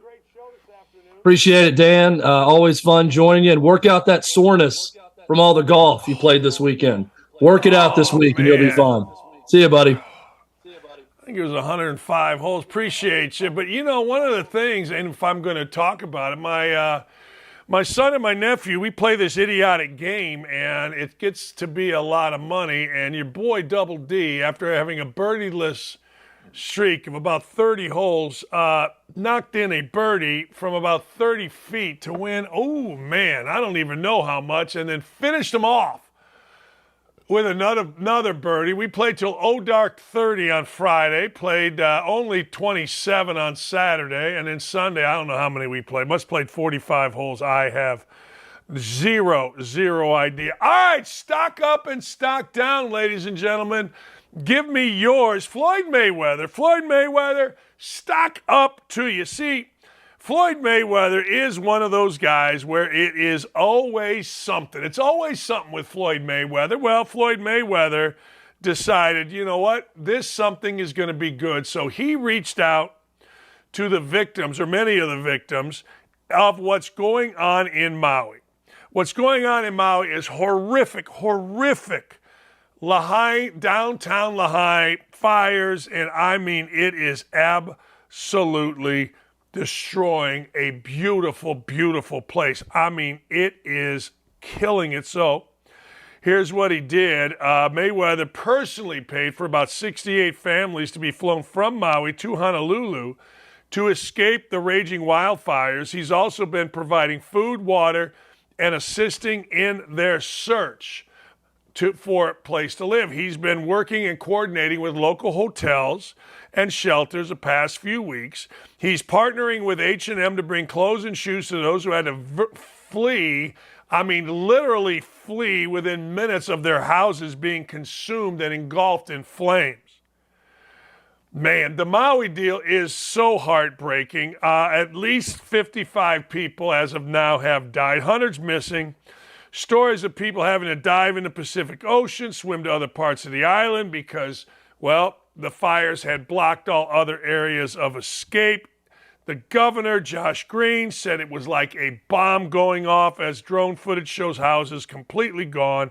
One footage shows the historic and massive Lahaina banyan tree, one of the oldest in the world, completely scorched. Man, now, for those of you that are basketball fans, the Lahaina Civic Center is where the Maui Classic is always played. It is really the featured event on Feast Week. It's outstanding. So good for Floyd Mayweather. You get stock up because you, sir, are doing the job that really people of means should do. When there is a crisis, people of means should step up. People of means should go about the business of helping, and we are better off for that. All right, you ready for another one? I'll give you another one as soon as I can find the damn thing. The Atlanta Braves, ladies and gentlemen. Matt Olson can rake. Matt Olson is unfreaking believable. I saw Matt Olson in a game here in Chicago hit a ball that I swear to God still has not landed. I honestly don't think the ball has landed. I think the ball in Wrigley Field is still going up as it reached above the apartments across the street and the stands across the street. I think it is. I would argue that when Matt Olson hits a ball, when Matt Olson comes up, you got to go, man, this unbelievable. So all the Braves have done is, I don't know, they've opened up a 13-game lead. 13 in the NL East. The closest competitor, 12, I'm sorry, not 13, I can't add. 42 losses to 54 losses have the Phillies. The Braves, listen to this. Of all the teams in baseball, only one has a run differential of two of over 180. The Texas Rangers have a run differential of plus 181. That's second most. Plus 193. 193 is the run differential. They just rake. They score runs. They don't screw around. They hit, and they hit, and they hit. They hit more. You know what? Somebody acts like an idiot. They don't care. They just keep balling. And I got to tell you, their 21-3 win over the Mets the other day, they hit not 1, not 2, not 3, not 4, not 5, but 6. Count them, 6. And Matt Olson hit 2. That dude is a stud. I got studs up and down their lineup. Finally, Tim Tebow. Stock up. Not only did Tim Tebow come on our show and crush it, but he crushed it about a topic that we should all be angry about. Human trafficking. Nobody has the right to own another person. Nobody has the right to sell another person. Nobody has the right to deal another person. It's a $40 billion industry. Why do you think these Hollywood predators like Giselle Maxwell or Jeffrey Epstein, why do you think the rich and famous are in this? It is the most disgusting part of our society. You know, Jezeline or whatever the hell her name, Maxwell, they won't release the list of people, pedophiles, that went to Pedophile Island, the home of Jeffrey Epstein, who, by the way, mysteriously, with all the cameras off, somehow the guards were asleep, and we're to believe that Jeffrey Epstein, the king of the pedophiles, the king of the oligarchy pedophiles, the king of everybody in America that has power, he was their king because apparently he supplied what they thought was a safe sanctuary to be the most disgusting human beings alive and have sex with underage girls and boys. Well, guess what? Epstein died, no result, no client list. Nobody will give anybody up. We found aliens before we found the Jeffrey Epstein client list, and Tim Tebow is doing something about it. Tim Tebow is out here fighting. The Tim Tebow Foundation, as Tim talked about, is every day involved in the battle to combat human trafficking. But again, it's a $40 billion business. 40 with a B. You know all these crazy, ridiculous Hollywood/oligarchy people want a piece of the pie. Hey, stock down Zuckerberg. Seriously.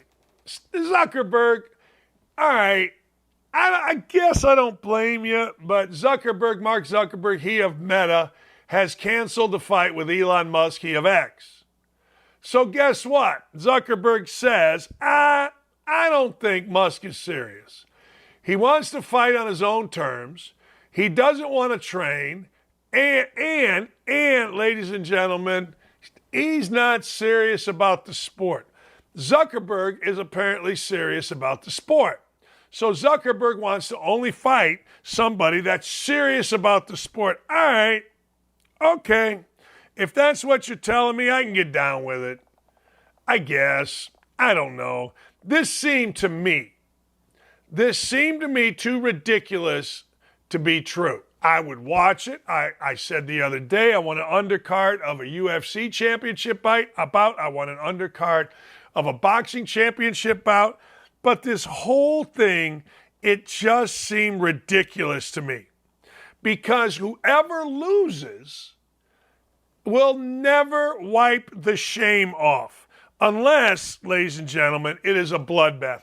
Unless it is, man, oh man, we are going at it. We are fighting like crazy. Whoever wins, it doesn't matter. Mucho respect for both. That's the only way. Like, let's just say for the sake of argument, Zuckerberg got knocked the hell out by Elon Musk. You know what I would look at? Stock price. How did that affect stock price? I would. How much billions or millions or maybe not are they going to lose? Whoever gets knocked out. Why is that worth it? It's a silly fight to begin with, but I ain't mad at it. I ain't mad. All right, stock down Trey Lance. Trey Lance, third pick in the draft. He's in his third year. This is when you're supposed to, I don't know, looks like you're supposed to get going. He looked hesitant in his dropbacks. It's not sure whether he can, even be the second string quarterback. He's in a battle with Sam Darnold. Looks like Brock Purdy is going to be the starter. He finished 10 of 15 for 112 numbers, but he took 4 sacks, was lucky, very, very lucky that there wasn't an interception in the end zone. That's what you look at as a coach. Okay, guy dropped it. Why'd you throw this ball? Let's just assume this was an interception. Let's assume in a real game this is an interception in the end zone. That's what you got to figure out as a coach. What's real and what's not. Lizzo, I guess I don't understand Lizzo. I heard Lizzo sing. She's no better than anybody else. I mean, Lizzo's just, a big old gal out there slopping it around. I don't know. Lizzo apparently, I guess, she shamed her backup singers when they got fat. Hey, but I will say, who wants fat backup singers? We want hot as hell backup singers. Lizzo has been removed from Super Bowl halftime considerations due to the sex allegations, and this big old gal apparently made women eat bananas that were used by sex workers. I mean, it's just really stupid. I mean, it is just stupid. Lizzo's popular for her size, hatred for fat shamers. I don't care about any of it. But why do you have to act like such an idiot? Look at this thing. Look at what's hanging out outside those big old breastises. And old Lizzo shames fat people. Her team is frantically trying to save a sinking ship, but her backup dancers and people around her, they're not stopping, man. They're not. They ain't stopping even a little bit. They're all over this. They're coming out, they're posting videos, they're doing interviews. I mean, man. All right. Okay. I guess, if that's what you're telling me. But don't we have such a, I don't know, don't we have such a hypocritical deal for who we're canceling in music? Like, NWA's lyrics. I mean, I could read some to you about 14-year-olds being, quote, hoes from NWA. I mean, why Lizzo? Why not these other idiots? I don't know. It's something that does confuse me. But Lizzo, look at you. Tuck those things in under the armpits. Whatever those things are, tuck them in. Let's go. Get the fupa going. Get done with the fupa. Let's figure it out, and let's have at it. But don't be shaming people. Because when you act like an idiot, ladies and gentlemen, you just know that it's going to come back upon you. Tell me I'm wrong. I'll hang up and listen. All right, we come back. Deion Sanders got something to say about his new team, and I love it. I don't like it. I love it. We'll be right back hearing from Deion Sanders. The White House, the White House press secretary, KJP, she's getting sued. And apparently a wide receiver at Iowa cost himself some money by scoring a touchdown. It's very weird what I'm going to tell you when we come back. Hey, Davey Hudson of OutKick here. We are at SEC Media Days 2023 in Nashville, Tennessee. We're going to go talk to some players, see what they have to say. What's the best purchase you've made from an NIL deal so far? Tag watch right here. Far. Best purchase? I probably just give it back to my son for real. That's probably my best purchase every time. Man, pay my truck off. Definitely. A house. My wife and I bought a house, so that's been huge. Being able to save that money up and buy a house. This chain here. The best purchase? I'd probably say helping my mom out with school. Ooh, the best purchase? Probably the shoes. The shoes I got on right now. The best purchase I made, the best NIL deal I've had is free steaks from Marksbury Farms, so keep me fed and beefed up. With it? Ooh, purchase?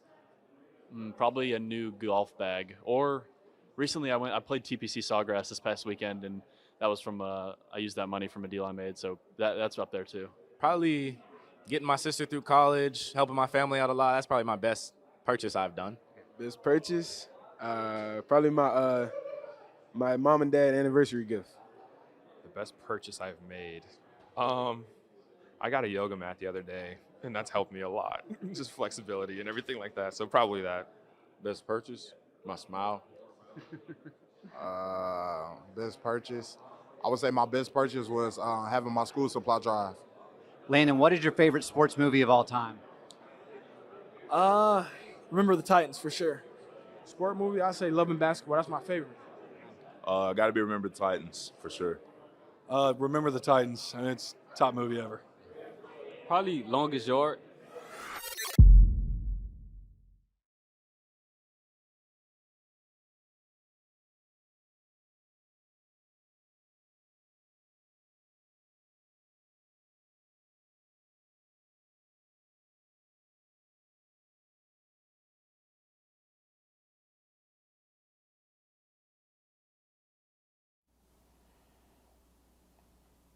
Hey, welcome back. I didn't hear we were coming back, but I am back. Danny McNeil just text me. I'm ready to rock and roll. News of the day, ladies and gentlemen. I don't know.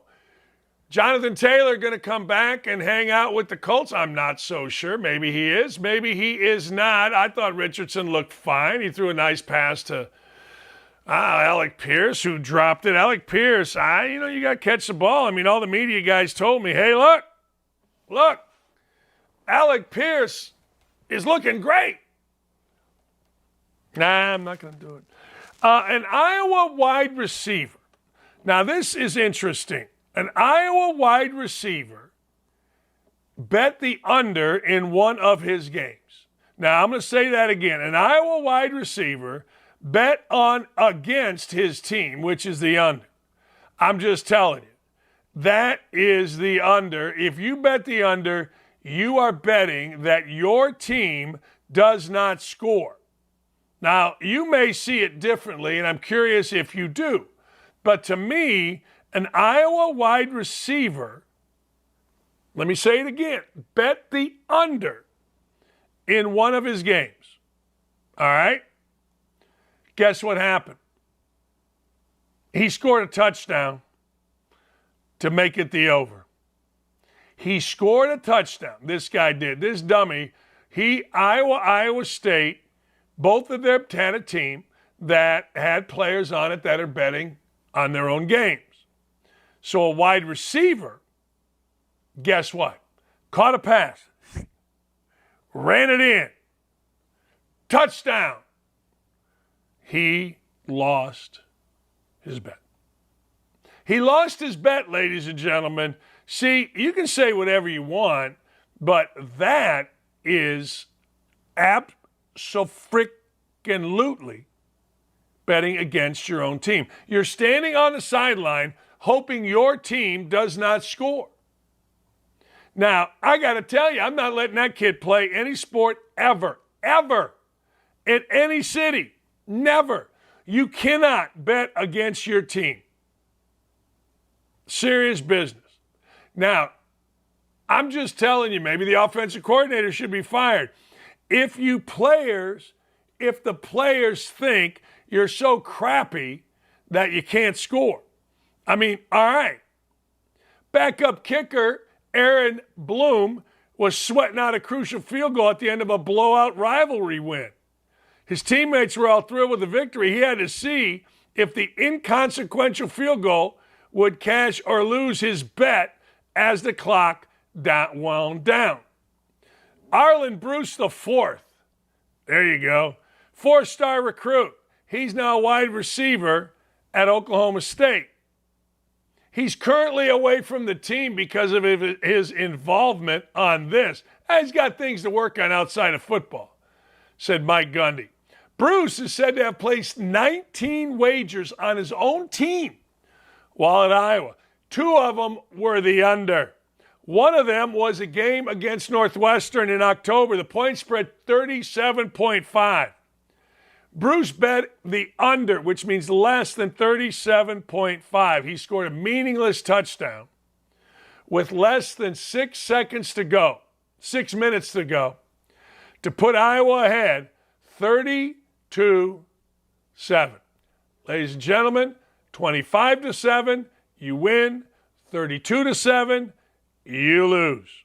He lost his bet.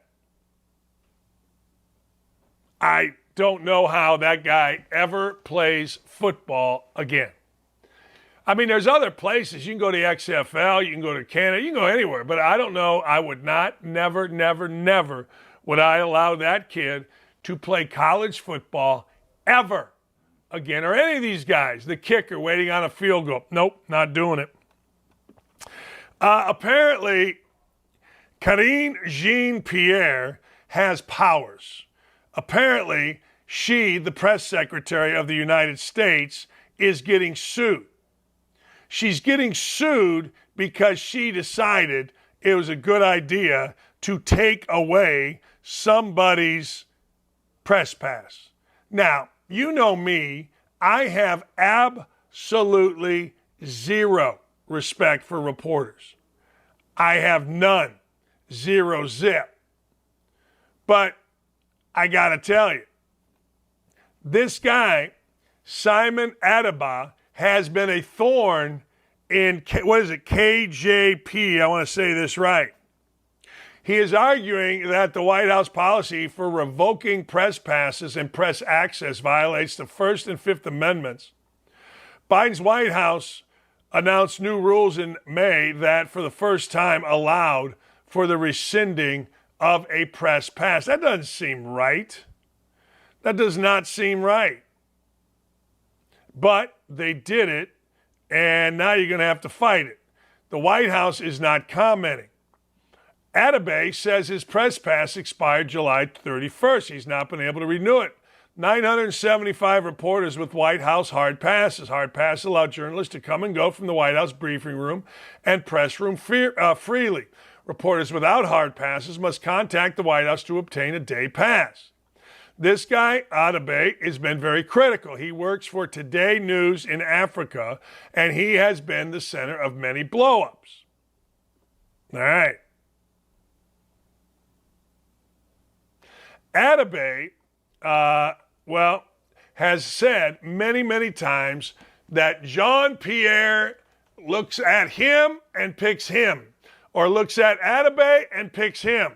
He feels discriminated against because he's, quote, too hard on the administration. Well, that is the administration's way, is it not? I mean, we've seen this, have we not, in other areas. We've seen this with the indictment, many indictments of Donald Trump. If you are an opponent of this particular regime, they coming for you, whether it's a press pass or whether it is your freedom. They coming for you. I played against Kevin Willis. Kevin Willis was a good player at Michigan State. I never imagined that he would play so long in the NBA. But Kevin Willis played forever in the NBA, played damn near 20 years in the NBA. Now, Kevin Willis made a lot of money in the NBA. And what do you do if you make a lot of money and you're in the NBA? You buy jewelry, you get memorabilia, you get stuff that really doesn't matter. So Kevin Willis had, listen to this, more than $100,000 of memorabilia stole from his house. Now, that's on top of Caris LeVert.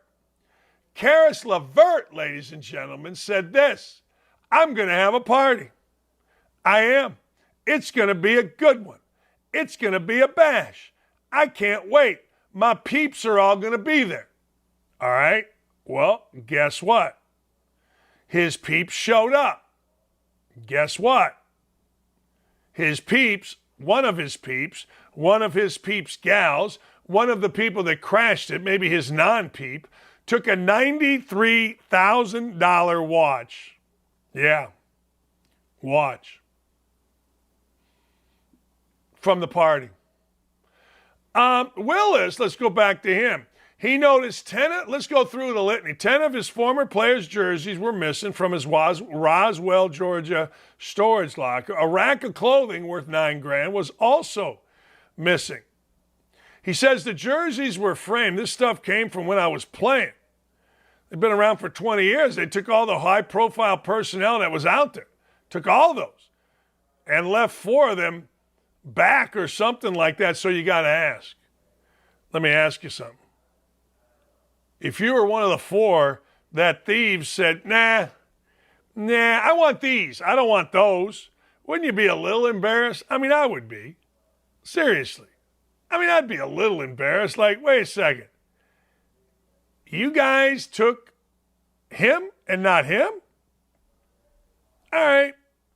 But 4 came back. The locks appeared to have been cut and were on the inside of the storage unit, but it's anyone's guess when the crime occurred. He says he has not visited that storage unit since June. Yeah, I don't know. I mean, you think a storage unit's safe, right? How did they know that that storage unit belonged to Kevin Willis? How did they know what he had in it? I mean, if you're going to cut a lock, then I don't know. You want to know what's in it, and you want to know that it's valuable enough that I don't think it's only going to be a $10 deal. I don't think it's only going to be. Don't rob a bank for $10, people. I tell my kids that all the time. If you're going to rob a bank, do it for a couple mil. And I'm not even sure a couple mil gets it done anymore. I'm not sure it doesn't, but I'm not sure it does. Deion Sanders said something that I love. Deion Sanders says he flipped his Colorado roster because some guys didn't like football. Man, I like that. It was tremendously tough because we had some young men just didn't want to play the game of football. They didn't love football. It's hard for me to be effective if you don't love it, if you don't like it, if you don't want to live it. That's tough. I'm pretty sure a multitude of coaches have experienced that until they clean house and get the roster they want. It was a tremendously challenging day by day. I'm happy with what I see every morning now. I really am. I'm all in on you. I'm all in with you. When you come in as a new coach, and usually, like Deion Sanders, he came in after the previous regime under Carl Durrell was horrible, awful, ridiculous, terrible, lax. So you got some guys there that are dead weight. You got some guys that are just hanging on to the program. You got some guys there that maybe because they scored a touchdown or two, threw a pass or two, caught a pass or two, or ran a yard or two, they feel like they were entitled. Well, guess what? You're not. When a new coach comes in, it is so much easier to lighten up than it is to toughen up. If you come in and you're just, hey, no, those rules suck. We're good. We're doing that. No. But if you come in and say, hey, look, this is the way it's going to be. These are the expectations. This is going to happen every day. And if you want to play here, you're going to have to be an everyday guy. And if you're not an everyday guy, I don't want to hear you. I don't want to hear from you. I don't want to hear about you. I don't want you here. And he's exactly right. He's exactly right. If you can't buy in to a new coach who has won, who has the credentials of Deion Sanders, then I cannot help you. And you can't help yourself. It's ridiculous. It's idiotic. It's stupid. Get rid of them. Goodbye. Players should not think because they're getting paid, they should not think they own the joint. The coach owns the joint. The coach, hopefully for him, is going to be there a hell of a lot longer than the players are going to be. And the coach owns it, period. Period. Don't at me about it. All right, we're going to go back. And, Nick, I need that video from James Harden.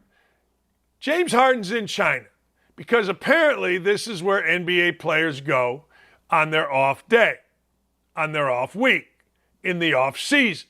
They go to China. Why? I don't know. Why are they so into social justice abuses here and not in China? Hey, look, I don't know. Maybe it's because they live here. I don't know. I'm not sure. But what I do know is this. I don't want to hear any NBA guy talking about injustice of live golfers. I don't want to hear it. Not even a little. All right. So Daryl Morey is the vice president. He's the main man of the Philadelphia 76ers, James Harden, who is scheduled to make like $50 million this year. I don't know what he's 35, 50, what's the difference really? But James Harden goes off at his basketball camp on the head of his team, the Sixers. Let's hear from the clown that is James Harden.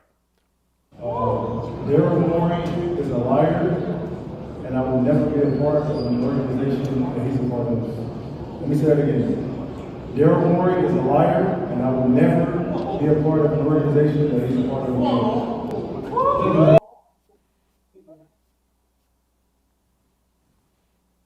I don't know how you repair that. The only way you repair that is simply you ignore it. If you're Daryl Morey, you ignore it. You're like, yeah, okay, this is just another dumbass entitled basketball player. That's what you think. You don't say it. Because if you think any other way, like, oh my God, we gotta do damage control on this. You're not doing damage control on this because there's a video. So what you do is you say, hey, wait a second. Time out. Hold the phone. Hang on here. I don't care. It's kind of what the Colts are doing with Jonathan Taylor. I want you to think about this. So Jonathan Taylor, I want to trade. Oh, okay. Yeah, go over there and request a trade. They're not going to trade Jonathan Taylor unless they go 0-9 and they feel like they need somebody. I got to get rid of him because he wants a trade. Daryl Morey's not going to pay attention to James Harden. Hey, look, Michael Jordan, and I don't mean to compare Michael Jordan and James Harden because it's stupid because James Harden doesn't play hard. James Harden doesn't play defense. James Harden over dribbles, and James Harden really is a guy that gets you fired, and he's gotten many coaches fired. But anyway, I digress. James Harden is going to play for the Sixers if the Sixers just ignore all this. If they get in a pissing match, then you might have a problem. But I don't see it happen. It's not Daryl Morey's first go-around. Remember Daryl Morey had the audacity, oops, I could have had a V8.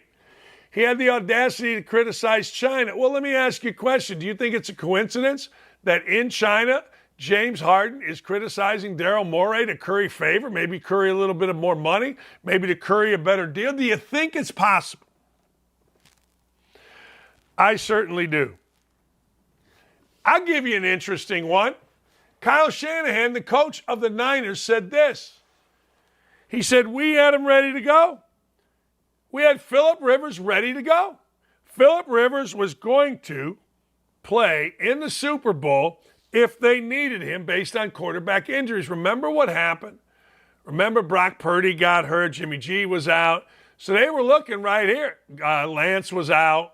So they were going to look at Phillip Rivers like, look, I might as well. I mean, I'm guessing Phillip Rivers could come in and pick up any, and I mean any, playbook. He could pick up any, and I mean any audible system. I guarantee you he could. Not a stupid move. You know, he's supposedly coaching his kids, and that's great. Good for him. But the fact of the matter is, he didn't want to come back to the Colts, and maybe this would have been a better deal. I don't know. I don't know. Which is more valuable, ladies and gentlemen? I'm going to ask you. I'm going to ask you this. Which is more valuable? The NBA or the WWE? Which is more valuable? Bobby Barack, our great writer here, thinks that the WWE is, quote, as valuable. Bobby Barack says, hey, look, the WWE, ratings are great. They outdraw them.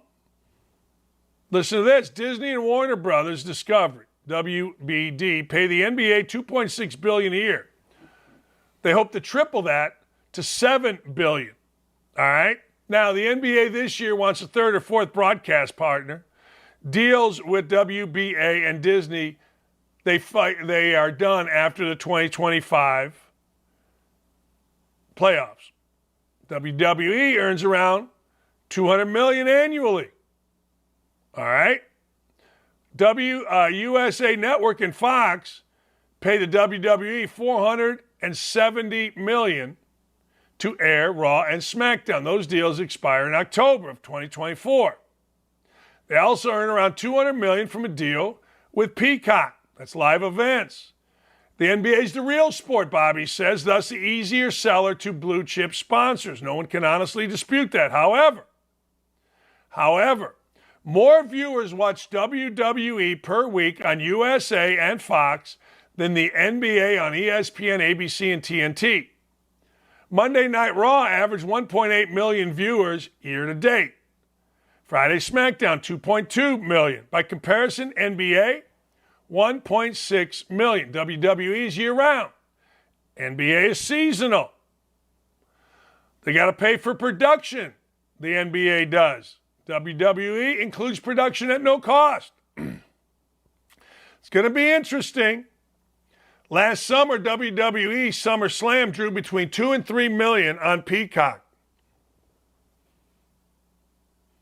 Going to be interesting. Going to be very, very, very interesting. WWE is popular. You can say it's not a real sport, and of course it isn't. It's theater, it's entertainment, it's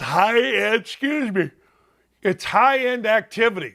I'm going to be yawning all day. 108 holes. I have never been this sore since my freshman year at Indiana. I can remember my first practice in Indiana. It was on a Saturday. Practice was over. My mom and dad were there. They wanted to go to the football game. I told them not a chance in hell. My feet had blisters this big. I could not move. My roommate, Rick Rowray, he was a freshman too. We looked at each other and we're like, what? I ain't getting out of bed. No chance. Not a chance in holy hell. No, come on. You got to go with it. I'm not going. I literally laid in bed for the entire beautiful Saturday afternoon in Bloomington. Beautiful. Not a chance in hell I was going out because the next day's practice was like 8 o'clock. You had to be there like at 6:30. Not a chance in holy hell. No chance. Zero chance. Anyway, make no mistake. No, I am sore, but I won a bunch of money. Yes, sir. All right, let's go. Wokey and Dopey me. Who is Wokey? Who is Dopey? Oh, man. This is ridiculous. Charlize Theron shares how she knew her 3-year-old was transgender. The Oscar winner says her daughter, Jackson, I thought she was a boy, too. What is wrong with people? Seriously, let me ask you a question. Reasonable people, did it ever occur to you when a child was 3 years old, 3 years old, now I'm just saying 3 years old, did it ever occur to you that my daughter might be a dude or your dude might be a daughter? Did that ever occur to you? Seriously. That, well, at 3 years old, hey, I'm not saying maybe at 13. I'm not saying that. I'm saying, did it ever occur to you as a 3-year-old eating boogers? Of course it didn't occur to you. My child, I thought was a boy, is a girl for the first time. She reveals why her adopted child is wearing dresses. And her inspiration, listen to this, is her own mother who shot her father. Yes, I thought she was a boy too until she looked at me when she was 3 years old and said, I'm not a boy. Really? All right. No kidding, huh? So now this boy is a girl. Theron is saying that Jackson is every bit a girl as 3-year-old sister August. How about doing that to a 3-year-old? Notable, respectable, that you got yourself, you went out and adopted. Awesome. But how about doing that to a 3-year-old? Is that insanity at its highest? I think it is. What else we got? It's just sad. I don't care how hot she's supposed to be. She's a sad, angry, god-awful, horrible human being. All right, go ahead. Go ahead. What's next? Go ahead. This world will end. John Kerry. 84, 90, 2000, 2008, 2014. All the while, John Kerry drives his private plane. John Kerry's a damn fool and makes a ton of money. I mean, a ton. John Kerry's chief of staff is a guy I went to college with. Hope I'm not boring you. Apparently I'm boring me. A guy I went to college with, JJ, John Jennings. John Jennings has had one of the most amazing lives. He was a video coordinator, got fired as a manager at Indiana, became video coordinator at IU, met Red Auerbach, talked his way onto the bench, onto the staff for the Boston Celtics with Bird McHale and Parrish. Then he became a Harvard fellow, went to Harvard Business School. Then he ran John Kerry's offices out, and he started the Maine Red Claws. This dude's had a hell of a life. So there you go. But John Kerry saying the world was going to end every 6 or 8 years is ridiculous. God bless you, John Kerry. Keep tricking them. Just keep tricking them. So now it's 2030. Okay. All right. John, you're going to be right at some point. I just don't think you're going to be alive to see it. I do. I think you're going to be right. I do. I just don't think you're going to be around. All right. We got one more. World is crazy. Man, is there anybody in the world that looks more like creeper, old life stalker guy than that guy? Not for sale, or excuse me, for sale, not the car. Mainstream media still has not picked up on the fact that that guy, that little creeper with the aviator who tries so freaking hard to be a hip cat. Hey, man, no joke. Corn Pop was real. Hey, man. We sit at the kitchen table, man. Hey, man. No, I'm being serious, man. I'm telling you the truth, man. Has there ever been a bigger liar than that guy right there? I'm telling you the truth, man. I don't know. Joe Biden could tell me my head is bald, and I would fight him over it. I would. I would throw hands on it. I did. John Kerry, I never owned a private jet. Well, my wife did, but I never did. I never did. Gritty says, hey, Dan, I thought I was a race car driver when I was a kid, when I was riding my big wheel. Does that mean I'm a race car driver? Yes. Get yourself some plastic surgery and become a dude. Yeah. Let's do it. Horse walks into a bar. Bartender says, why the long face? Bada bing. John Kerry walks into a bar. Bartender says, why the long face? Bada bing. I don't know what's wrong with John Kerry's face, but I got to tell you, man, my man Biden just reeks of elderly life crisis. Hey, man. Hey, what a great show today. Tim Tebow, fantastic. If you missed our interview with him, do yourself a favor, go back and check it out. Dylan and Nick and Ryan and Aaron and Davey and Gary, I can't thank you all enough. We had a wonderful show today, as we do all day. You guys on the YouTube chat, let me see here. Well, it's the big show. Yeah, somebody's accusing me of having white guilt. Sean says, Dan, I identify as a sexy, skinny male with a full head of hair. Yeah, I mean, Sean is sexy. I don't know about skinny. He's certainly not fat, and the hair's there. I would say those all match. I would say those are all fine. Yeah, I'd say fine. Yeah. Okay. Have a great afternoon, everybody. We will see you mañana. See ya.